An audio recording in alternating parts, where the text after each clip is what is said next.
या होत्या आतापर्यंतच्या महत्त्वाच्या हेडलाईन्स आणि आज न्यूज 18 लोकमतवर पुढच्या अर्ध्या तासात आपण बघणार आहोत बेपरवाईचा रियालिटी चेक। देशाचे पंतप्रधान नरेंद्र मोदी यांनी काही वेळापूर्वीच देशवासियांना संबोधित केलं।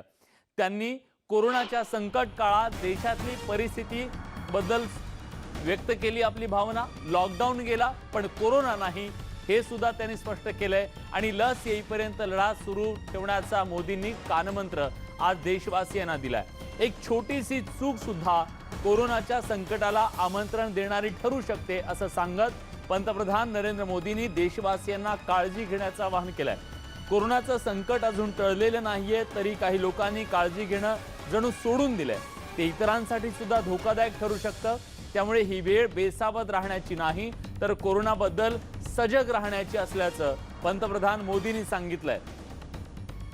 काही वेळापूर्वीच त्यांनी देशवासियांना संबोधित केलं। त्यावेळी त्यांनी भारतातील अत्यल्प मृत्यू दराबद्दल आरोग्य यंत्रणांची पाठ थोपटली। शिवाय लस येत नाही तोपर्यंत कोरोना विरोधात लढा सुरू राहणार असल्याचं सांगत प्रत्येक देशवासियांपर्यंत ती माहिती पोहोचवण्यासाठी प्रयत्न सुरू असल्याचं सुद्धा त्यांनी सांगितलेलं आहे। लस सगळ्यांपर्यंत पोहोचेल याचा प्रयत्न सुरू असल्याची ग्वाही सुद्धा त्यांनी दिली आहे। सणांच्या काळात सोशल डिस्टन्सिंगचं पालन करत आनंद साजरा करण्याचं आवाहन सुद्धा पंतप्रधान नरेंद्र मोदींनी केलंय।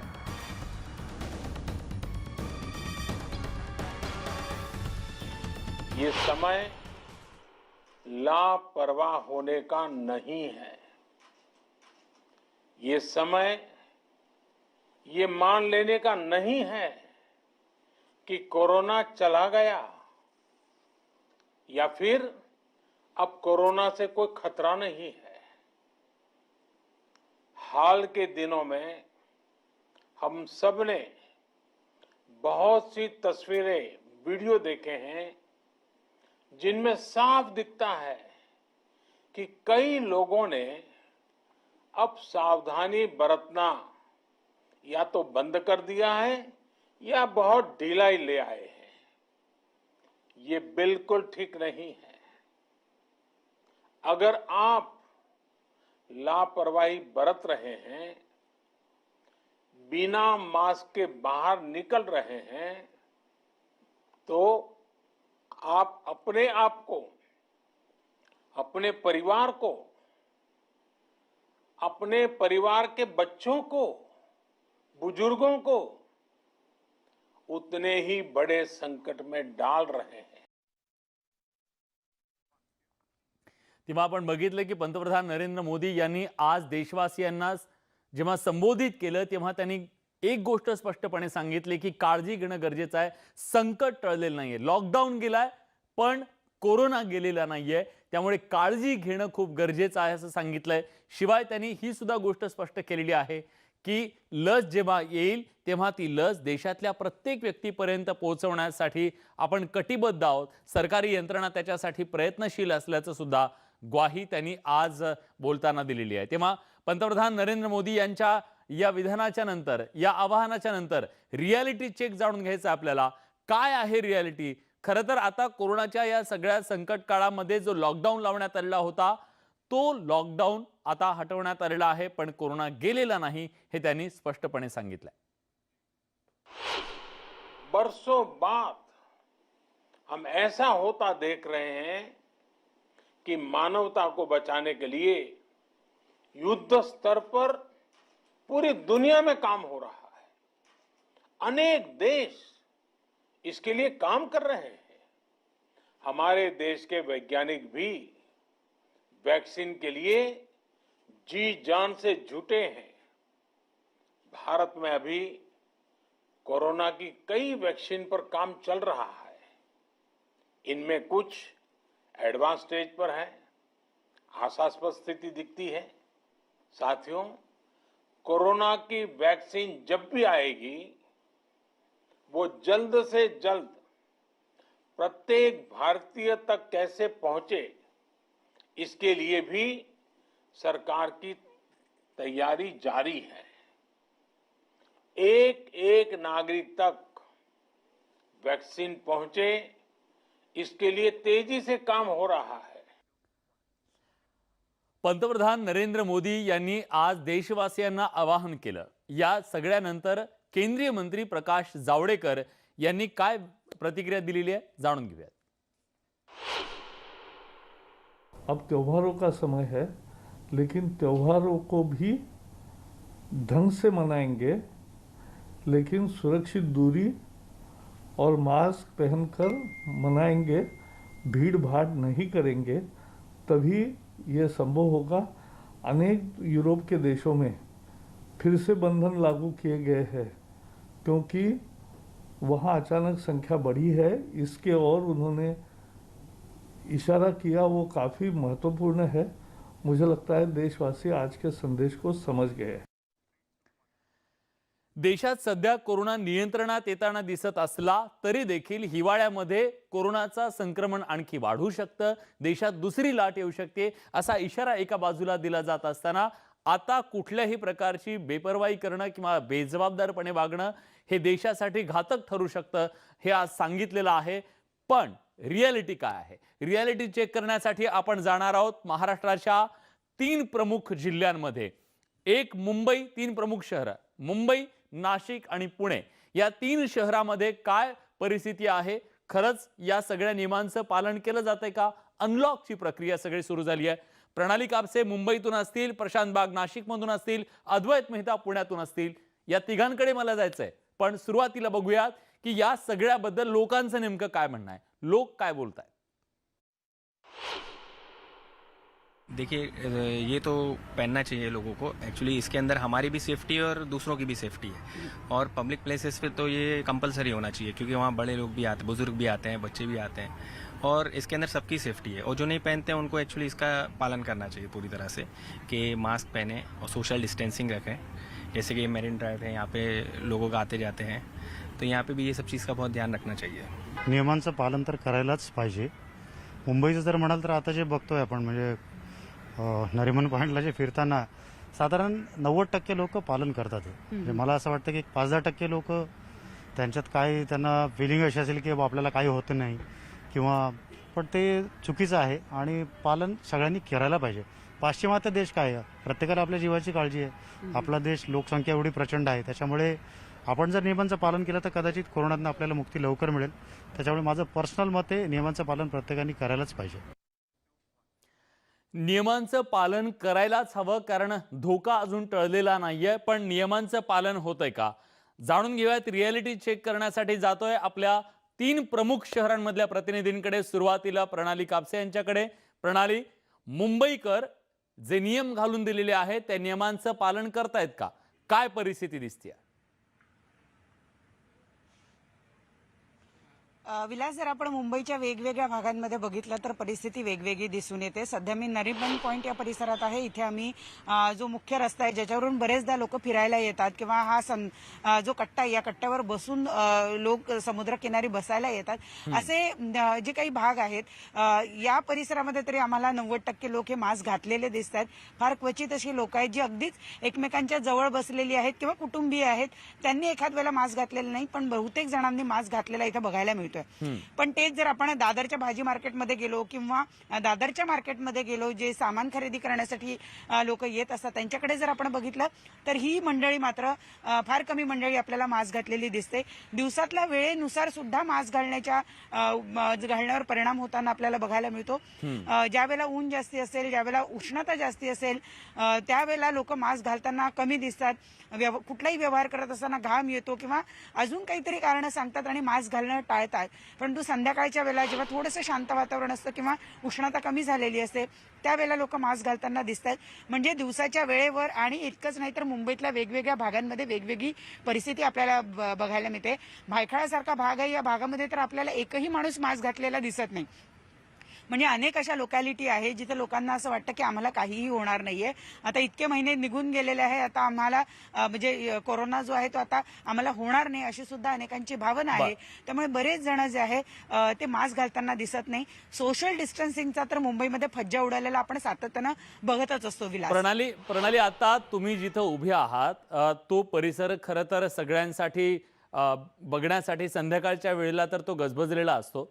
आत्ताची तिथली परिस्थिती काय आहे आणि तिथं काही लोकांशी बोलता येऊ शकतं तुम्हाला?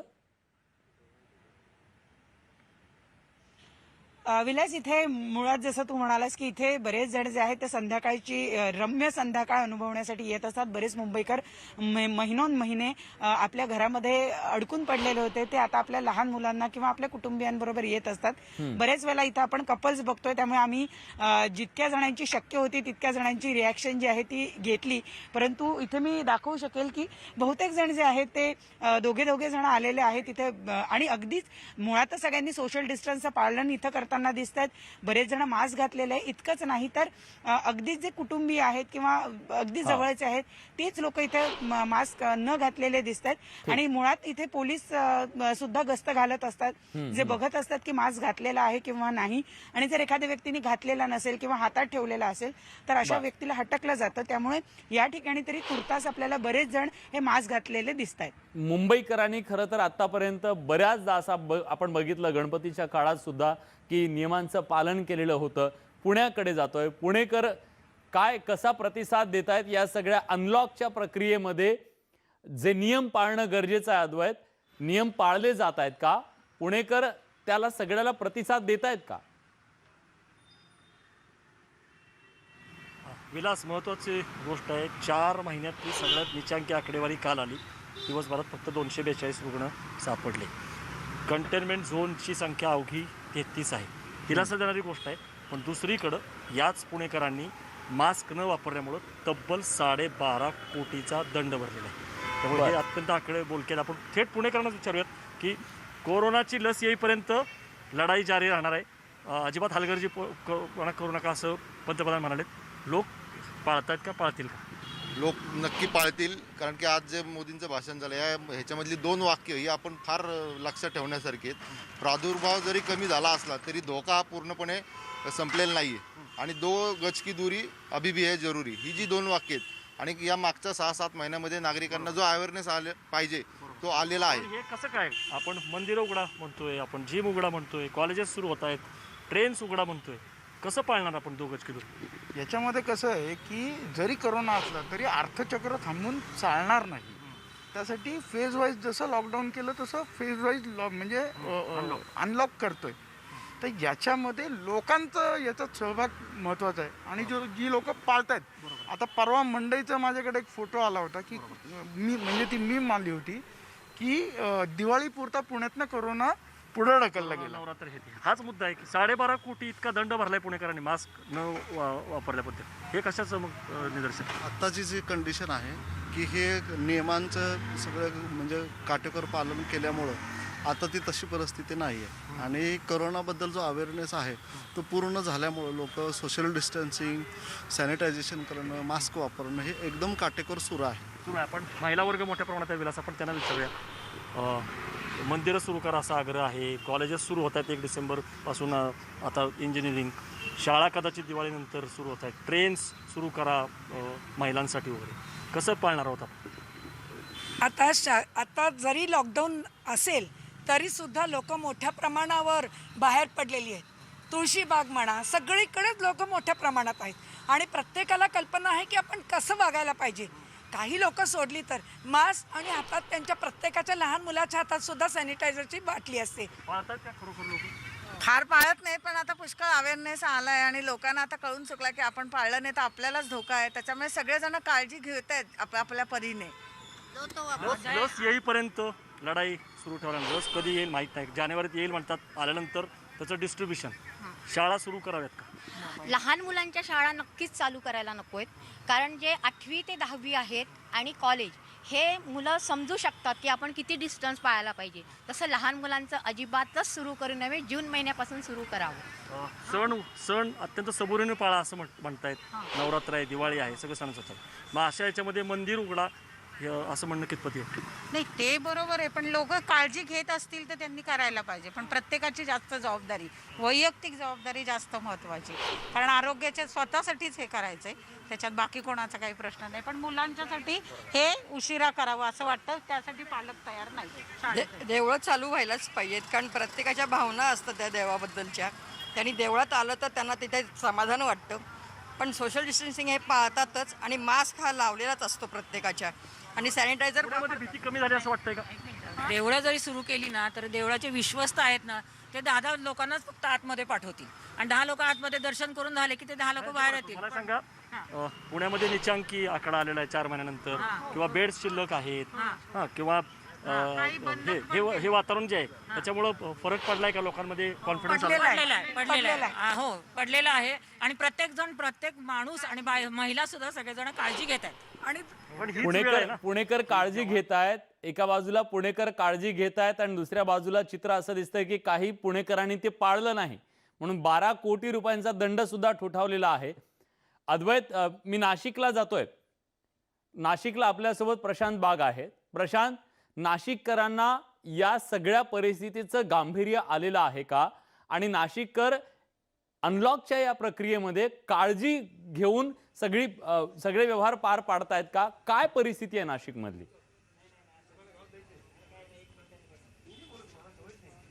खरं आहे तुझं म्हणणं विलास. गांभीर्य हा जो विषय ना तोच गांभीर्यानं घेण्याची आवश्यकता आहे. खरं तर नाशिकला निसर्गाचं वरदान. जसा पावसाळा इथे मजबूत असतो तसं थंडीसुद्धा असते. आणखीन थंडीमध्ये स्वाईन फ्लूचा प्रादुर्भाव सुद्धा वाढतो आणि याच थंडीमध्ये कोरोना व्हायरस हा स्टेग्नंट होऊ शकतो अशा प्रकारचा अंदाज वर्तवला जात आहे. आणखीन अनेक भागांमध्ये काही लोक जागरूक आहेत तर काही लोक कसं आहेत आपण बघूया. नेमकं आता मार्केटमध्ये जात आपण काही वेगळ्या ठिकाणी जाऊया. माझा सहकारी रवीला विनंती करतो. काही हॉटेल्सही दिसत आहेत. काय दादा, संध्याकाळची वेळ, मास्क वापरताय की नाही? कोरोना गेला? कोरोना अजून गेला नाही. लस येईपर्यंत आपण असंच ठेवायचं आहे. SMS, सॅनिटायझेशन, मास्क आणि सोशल डिस्टन्सिंग थोडं बाजूला व्हाल म्हणजे सोशल डिस्टन्सिंग मेंटेन करून मला जाता येईल. तिथे हॉटेल आहेत, मित्र बसलेले आहेत. काय बाकड्यावर तर काही दिसत नाहीये पण मास्क लावून गप्पा मारताय. कोरोना काय? कोरोना तर अजून आहे तसा पण अजून संकट टळलेलं नाही आहे. तर आम्ही आमची खबरदारी घेऊनच बाहेर आमचं काम जे आहे ते आम्ही चालू केलेलं आहे. हे काम सुरू केलं आहे, खबरदारी घेत आहेत, काय सांगाल? विथ मास्क बाहेर पडतोय, सोशल डिस्टन्सिंग मेंटेन करतोय आणि जी काळजी घेण्यासारखी आहे ती सगळेच घेतोय. काळजी घेण्याचा दावा करतायत सगळे. आपण जाऊया. काय भाऊ, हॉटेल आहे तुमचं, बरीच गर्दी इकडे तिकडे दिसते. काय हातावर सॅनिटायझर तुम्ही तुमच्याच मारताय, ग्राहकांना मारत नाही का? गिरायकांसाठी बी ठेवलंय सर सॅनिटायझर वगैरे. सगळ्यांना गिरायक कस्टमर पहिले आलं की त्यांना सॅनिटायझर करून मध्ये पाठवतो आम्ही. त्याशिवाय मध्ये घेत नाही कोणालाच. हो पण तुमचे बाहेरच बरेच बाकडे दिसत आहेत आम्हाला. हो मग ते पण त्यांना तिथं पण सॅनिटायझर वगैरे मारून मग बसवतो. कस्टमर उठलं का परत सॅनिटायझर करू. काळजी घेण्याचा दावा करतायत. काका काय सांगाल? संध्याकाळची वेळ इथे आलाय. सणासुदीचे दिवस आहेत. नवरात्र उत्सव चालू आहे. यानंतर दसरा दिवाळी येईल. या काळात सोशल डिस्टन्स पाळणे, मास्क पाळणे या गोष्टी पाळल्या पाहिजेत. ही महत्वाची गोष्ट आहे सध्याच्या काळात. सगळ्यात महत्वाचा मुद्द्याला स्पर्श केलाय. मावशी काय सांगाल? मास्क पाळतात की नाही? कोरोना अजून गेला नाहीये? नाही ना, चालू आहे ना करोना. मास्क लावतो, सॅनिटायझर वापरतो, बाकड्यानं सॅनिटायझर मारतो. 5 लिटरची कॅन भरून आणलेली सॅनिटायझरची. जागरूकता कशी असू शकते याचं एक उदाहरण आपल्याला दिसून येते. बरेच दुकानं इथे या ठिकाणी बरीच लोकही दिसत आहेत. दादा काय सांगाल? कोरोना तर गेला नाहीये, पंतप्रधानांनी आज आवाहन केलेलं आहे. नाही, लोकांनी काळजी घेतली पाहिजे, जागरूक राहायला पाहिजे. राज्य केंद्र शासनाने जे काय तुम्हाला निर्देश दिलेले आहेत त्या अनुषंगाने लोकांनी काळजी घेतली पाहिजे. एकीकडे असं आवाहन सुद्धा होतं आणि दुसरीकडे मंदिर उघडा अशा प्रकारची आंदोलनही समोर येतात. मग नाही, जागरूक नागरिकाच्या दृष्टिकोनातनं ज्या गोष्टी शक्य आहे करणं सरकारने त्या केल्या पाहिजे. ह्या गोष्टी कदाचित त्या टेक्निकल काही इश्यू असेल तर त्या केल्या जातील. पण हात धुणे, काळजी घेणे. आता बाहेर पडल्यानंतर समाजामध्ये अंतर कमी राहणार आहे कारण लोक सर्व रस्त्यावर काही ना काही सणासुदीच्या निमित्ताने कामाने बाहेर पडणार आहे. सणासुदीच्या निमित्तानं बाहेर पडणारे आपण बघूया. अजून भाजी मार्केट दिसतंय या ठिकाणी. बरेच जण इथे भाजी घ्यायला आलेले आहेत. काका काय रताळी घ्यायला आलात का? हा, कंदमुळं खाण्याचा आनंद जास्त आहे. करोना भगावा, कंदमुळं खावा, करोना भगावा. आणि जे मोदी सरकारने आपल्या पंतप्रधानांनी सांगितलं आहे की डिस्टन्सिंग अजूनही तुम्ही करोना गेलेला नाही तेव्हा तुम्ही कोणीही लाईटली घेऊ नये जनतेने. आणि सोशल डिस्टन्सिंग पाळा. तसंच मास्क कंपल्सरी लावा आणि सॅनिटायझर किंवा साबणाचा भरपूर वापर करा तुम्ही. पण तुम्ही एक महत्वाचा मुद्दा बोललात. काय तर कंदमुळं खाव और कोरोना भगाव. म्हणजे की शरीर माध्यम खलुधर्म साधनम अशा प्रकारचं सगळं एक बघतंय दिसतंय आपल्याला. सगळं भाजी मार्केट फळांचं सुद्धा या ठिकाणी मोठं दिसतंय. काय भाजी आणखीन फळं आणि कोरोना काळजी घेताय की नाही? नक्कीच. खूप काळजी घेतोय. आज मोदीजींनी आता सांगितल्याप्रमाणे पण लोकांची खरंच जागरूकता थोडीशी कमी होते. आता लोक आता नाशकात 300-350 पेशंट निघत आहेत रोजचे, तरी लोक आता त्याला फक्त म्हणायला लागले आहेत की पूर्वी थोडी जास्त होती, आता ठीक आहे कमी आहेत, पण कोरोना हा पूर्णपणे गेलेला नाहीये. तर काळजी घेणं खूप गरजेचं नाहीये असं ते नक्कीच म्हणतात. धक्कादायक आकडेवारी आहे. नाशिकला 90,000 पेक्षा जास्त या ठिकाणी आहेत. काही हा मास्क लावा, हे करा, हे सगळं झालं, पण काही ठिकाणी बऱ्याच ठिकाणी मार्केटमध्ये ना विदाऊट मास्कचे फार फिरतात सर. अजूनही त्यांच्यावर कडक कारवाई व्हायला पाहिजे. त्यांच्यावर कडक कारवाई व्हायला पाहिजे. ही सुद्धा बोलकी प्रतिक्रिया आहे. हो, हे प्रत्येकाच्या सर्वसामान्यांकडून सांगितलं जात आहे की कडक कारवाई झाली पाहिजे. त्याचं कारण म्हणजे कुणीतरी करतं, भोगावं दुसऱ्यावर लागतं. पंतप्रधानांनी सुद्धा ते सांगितलं की तुम्ही जर एखादी चूक केली तर त्याचे परिणाम दुसऱ्याला भोगायला लागू शकतात. आणि हाच रियालिटी चेक सर्वसामान्य माणसं सुद्धा म्हणतायत की नाही, ही परिस्थिती बदलली पाहिजे. काही लोक त्याची काळजी घेत आहेत. हाच रियालिटी चेक जो आहे तो जाणून घेण्याचा प्रयत्न आपण केला. आपल्यासोबत पुण्याहून अद्वैत मेहता होते, मुंबईतून प्रणाली कापसे होत्या आणि प्रशांत बाग नाशिकहून होते. तिघांचेही धन्यवाद. तुम्ही तिघांनीही जी रियालिटी आहे महाराष्ट्रातल्या या प्रमुख 3 शहरातली ती आपल्यापर्यंत पोहोचवली. यानंतरची बातमी आहे कोरोनाच्या संदर्भातलीच, गोव्यातून. एक चिंताजनक बातमी म्हणावी लागेल, कारण गोव्यामध्ये कोरोनाचा प्रादुर्भाव वाढतोय आणि यात धक्कादायक बाब म्हणजे गोव्यात 2 महिन्याच्या बाळाचा कोरोनामुळे मृत्यू झालेला आहे. अगदी 2 महिन्याच्या बाळाचा हा मृत्यू झाल्यामुळे काहीशी चिंता व्यक्त होतीये. अनिल पाटील आपले प्रतिनिधी आता आपल्यासोबत आहेत. अनिल, काय माहिती आहे? विलास, आपल्याला माहिती असेल की आतापर्यंत गोव्यातली जी काही आकडेवारी येत होती किंवा कोरोनामुळे मृत्यू पावलेल्या नागरिकांची जी संख्या होती, यामध्ये सर्वाधिक जे मृत्यू होते हे 65 वर्षाच्या पुढचे होते आणि अन्य रोगाने रोगग्रस्त असलेल्या लोकांचे होते. आता आजचा जी घटना आहे ही घटना मात्र थोडीशी वेगळी मानावी लागेल, कारण केवळ 2 महिन्याच्या मुलाचा मृत्यू झालेला आहे. त्यामुळे प्रशासनामध्ये थोडंसं चिंतेचं वातावरण आहे आणि याबरोबरच आरोग्य सेवेत जे लोक आहेत यांचंही चिंतेचं कारण आहे, कारण इतक्या छोट्या लहान मुलाचा मृत्यू कोरोनानं झालेला आहे. अगदी थोडक्यात सांगा, त्या बाळाला काही आजार होता जन्मल्यापासून वगैरे? हे जे बाळ आहे या बाळाला तशा प्रकारचा कोणताच कोविड म्हणजे ज्याला पूर्वीचा रोग नव्हता, त्यामुळेच प्रशासनामध्ये अडचण आहे आणि प्रशासनाची चिंता आहे की कोणताही रोग नसलेला केवळ 2 महिन्याच्या मुलाचा मृत्यू झालेला आहे. त्यामुळेच या घटनेकडे ही चिंताजनक बाब आहे आणि आपल्या सगळ्यांना सावध करणारी आहे. आपल्या सगळ्यांच्या घरांमध्ये जी बाळं आहेत त्यांची काळजी घेण्यासाठी आपण सगळ्यांनी प्रयत्न करणं गरजेचं आहे. धन्यवाद तुम्ही दिलेल्या सगळ्या सविस्तर माहितीबद्दल. आणि यानंतरची बातमी न्यूज 18 लोकमतच्या मोहिमेला आलेल्या यशाची. न्यूज 18 लोकमतनं गेल्या 3 ते 4 दिवसांपासून सातत्यानं एक मोहीम हाती घेतली. मोहीम मुंबईकरांच्या लोकल प्रवासाची. महिलांना लोकल प्रवास कधी होणार, लोकल आमच्या हक्काची म्हणत आम्ही याला आवाज दिला आणि न्यूज 18 लोकमतच्या या मोहिमेला केंद्र सरकारनं प्रतिसाद देत अखेर उद्यापासून रेल्वे मंत्री पियुष गोयल यांनी ट्विटरद्वारे घोषणा केली आहे की महिलांना लोकलचा प्रवास त्याची मुभा देण्यात आली आहे. त्यामुळे उद्यापासून महिलांना सकाळी 7 ते दुपारी 3 आणि संध्याकाळी 7 नंतर लोकल सुरू असेपर्यंत प्रवासाची मुभा देण्यात आली आहे. पियुष गोयल यांनी ट्विटरवरून याची घोषणा केली आहे. पियुष गोयल यांनी ट्विटरवर नेमकी काय घोषणा केली आपण एक नजर टाकूया. मला घोषित करायला आनंद होतोय की उद्यापासून सर्व महिला प्रवाशांना सकाळी 11 ते दुपारी 3 दरम्यान आणि संध्याकाळी 7 नंतर मुंबई उपनगरीय ट्रेनमधून प्रवास करण्याची परवानगी देण्यात येते. राज्य सरकारनं याच्यासाठी आजच पत्र पाठवलं होतं. दुसरं पत्र होतं हे. रेल्वेची नेहमीच तयारी होती, त्यामुळे आज मिळालेल्या महाराष्ट्र शासनाच्या पत्रानुसार आम्ही त्वरित परवानगी देतोय. अशा प्रकारे पियुष गोयल यांनी आज ही घोषणा केली आहे. दरम्यान मध्य रेल्वेच्या PROनी नेमकी काय प्रतिक्रिया दिली आहे ती सुद्धा ऐकूया.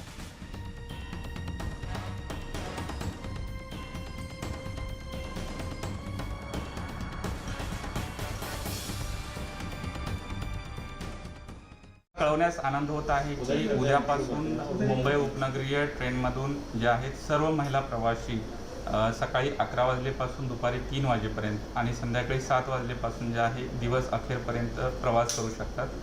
यामध्ये रेल्वेची जी तयारी आहे ही पहिल्यापासूनच होती.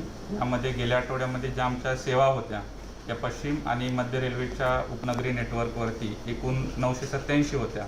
यामध्ये पश्चिम रेल्वेनी काही सेवा वाढवल्या, मध्य रेल्वेनी काही सेवा वाढवल्या आणि आजच्या तारखेला जे आहे उपनगरी नेटवर्कवरती एकूण 1406 एवढे सेवा ज्या आहेत ते आपण देत आहोत. कोरोनाच्या संकटामुळे लागू करण्यात आलेल्या लॉकडाऊनमुळे अनेक क्षेत्रांना त्याचा फटका बसला. यातलं एक महत्त्वाचं क्षेत्र म्हणजे शैक्षणिक क्षेत्र. शैक्षणिक क्षेत्राचं खूप मोठं नुकसान झालेलं आहे. पण काही कल्पक लोक आहेत. आपल्या देशात अशा कल्पक लोकांची कमतरता नाही आहे. आणि एक शिक्षक आहेत ज्या शिक्षकांनी आपल्या कल्पकतेतून एक अनोखी शाळा सुरू केली. शाळा कुठे? गच्चीवर. जाणून घेऊयात खास रिपोर्ट.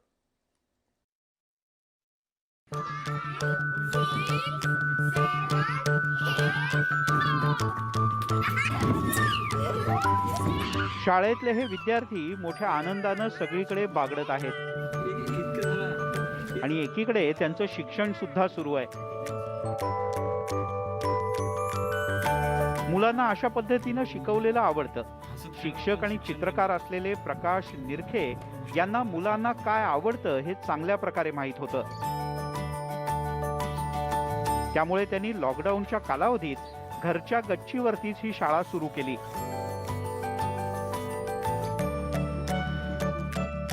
या शाळेमध्ये चूल, भांडी, खेळणी, पुरातन नाणी, विविध प्रकारचे प्राणी पक्षी यांची चित्र काढून रंगवलेल्या भिंती असं खूप काही पाहायला मिळतं. परिणामी मुलं खेळतातही आणि शिकतात सुद्धा. टाकाऊ वस्तूंच्या कल्पकतेनं वापर करून शाळेतल्या अनेक वस्तू तयार करण्यात आल्या आहेत. कोरोना काळामध्ये जे विद्यार्थ्यांना मोबाईलचा जास्त अति वापर होता त्याच्यातून ते बाहेर यावे व त्यांचा शारीरिक व शिक्षणाचा व खेळ हे याची एक सांगड घालून एक आपल्याला त्याचं योगदान देत आहे. पालक आणि विद्यार्थी यांना ही शाळा प्रचंड आवडली. लॉकडाऊनमुळे शाळा बंद असल्या तरी विद्यार्थ्यांना छतावरील या शाळेची चांगलीच आवड निर्माण झाली आहे. त्यामध्ये पोरांना घराबाहेर जायला मिळत नव्हतं तर पोरांना या निमित्ताने खेळायला मिळालं.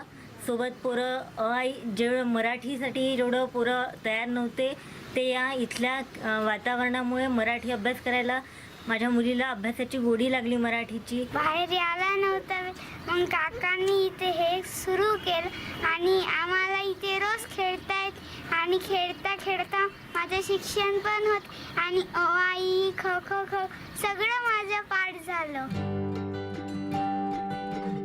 शिक्षण हसत खेळत आणि साधनांचा योग्य वापर करून दिलं तर मुलांना नक्कीच आवडतं. प्रकाश निरखे यांच्याप्रमाणेच मुलांची आवड जोपासून शिक्षण देणं याला अतिशय महत्त्व आहे. कुंदन जाधव, न्यूज 18 लोकमत, अकोला.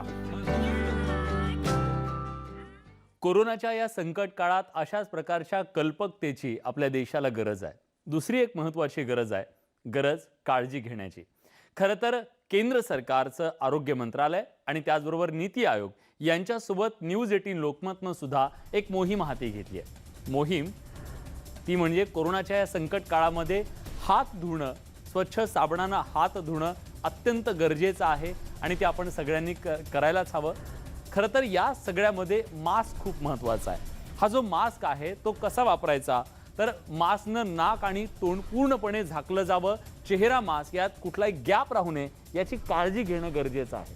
पण जेव्हा तुम्ही हा मास्क घालता तेव्हा हा मास्क घालत असताना मास्कच्या समोरच्या भागाला हात लावायचा नाही आहे. आणि जेव्हा तुम्ही मास्क काढता तेव्हा मास्क असा काढा, मागच्या बाजूने तो मास्क काढा आणि तो अशाच प्रकारे ठेवा. एकदा वापरलेला मास्क पुन्हा तो स्वच्छ धुवून वापरा किंवा जर तो एकच वेळ वापरण्याजोगा असेल तर तो नष्ट करणं गरजेचं आहे. त्यामुळे कोरोनाच्या या संकट काळामध्ये आपल्या सगळ्यांच्या सुरक्षेसाठी आपलं हे चिलखत गरजेचं आहे. यासोबत बुलेटिनमध्ये आपण इथेच थांबतोय. ताज्या घडामोडींसाठी बघत रहा न्यूज 18 लोकमत.